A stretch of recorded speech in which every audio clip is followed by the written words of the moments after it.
From Romans chapter 8, verse 28. All things work together for those who love God.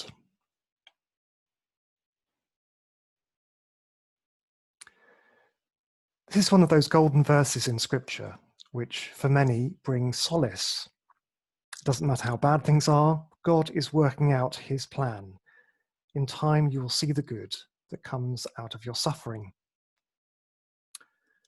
But the reality is not so easy.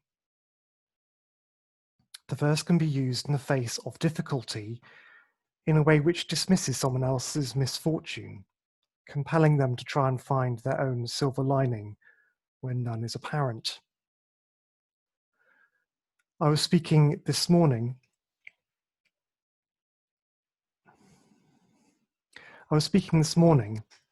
with someone who works in the events industry who's lost her job.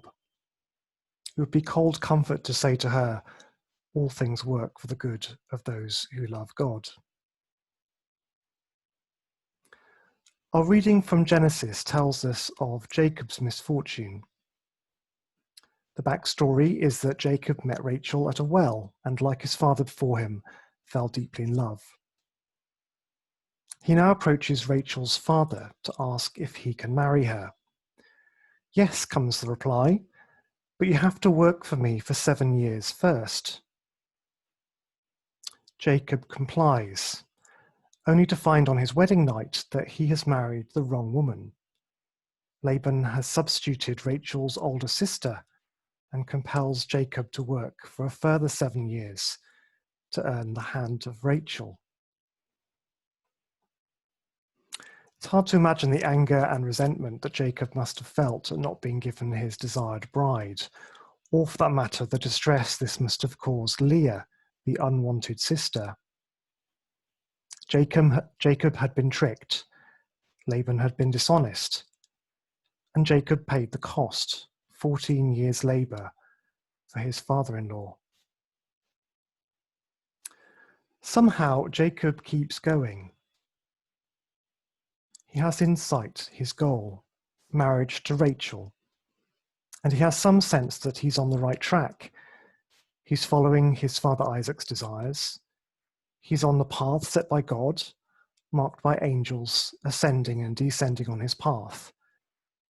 And he's following his heart. So he endures a cost that is great. Sometimes the life of faith requires simply to keep going in the face of challenge. The blessing of knowing God's presence as a warm glow in the heart, or a sense of purpose coming from God's call, these can recede. And in those times, one must just do the best to continue to follow the path one's on. The present pandemic has thrown us all off course.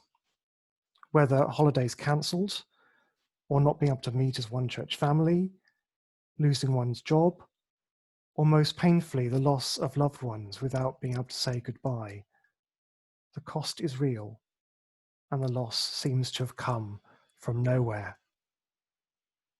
We need to turn to the gospel to find how Christ might have us try and find sense in these situations.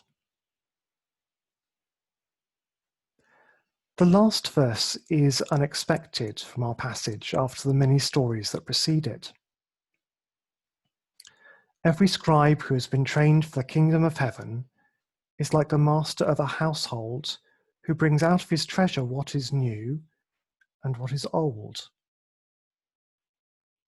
The parable of the mustard seed, the parable of the yeast, the hidden pearl, the catch of fish, these all at first sight look like miracles.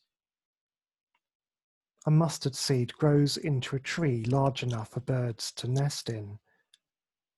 Bread rising with yeast to make a great batch. The faith of someone who buys a field to own the treasure they want, which is hidden within it. But the parables are more challenging than this. Birds of the air has a negative connotation in Jesus' culture.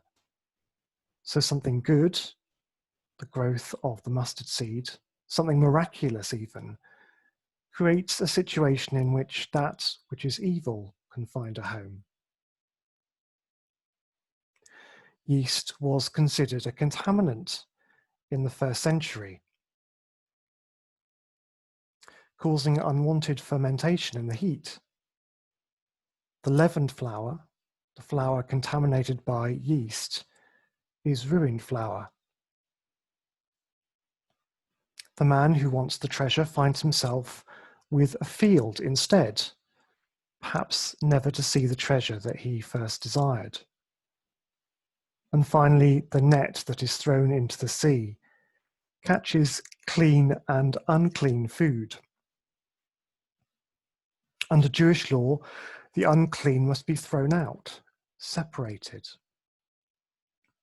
This, Jesus says, is what the kingdom of heaven is like. It's like throwing a net into the sea and drawing in clean and unclean. It's like having your good flour spoilt by yeast. It's like spending all that you have on a single pearl.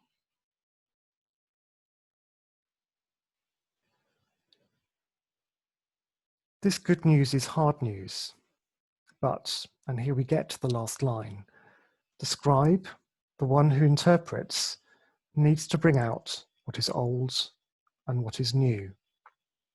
It is a place for the scribe to try and make sense of the challenges of life today through drawing on the old and the new. The scribe helps her listener to continue to see God's purposes and love in the midst of what can be a confusing life. Being a Christian doesn't make life easy. If one chooses a life of faith for an easy life, disappointment will come quickly.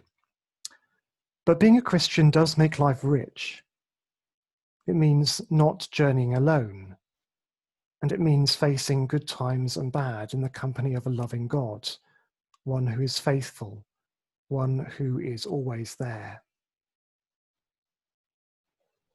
But our journey of faith isn't meant to find its fulfillment this side of heaven.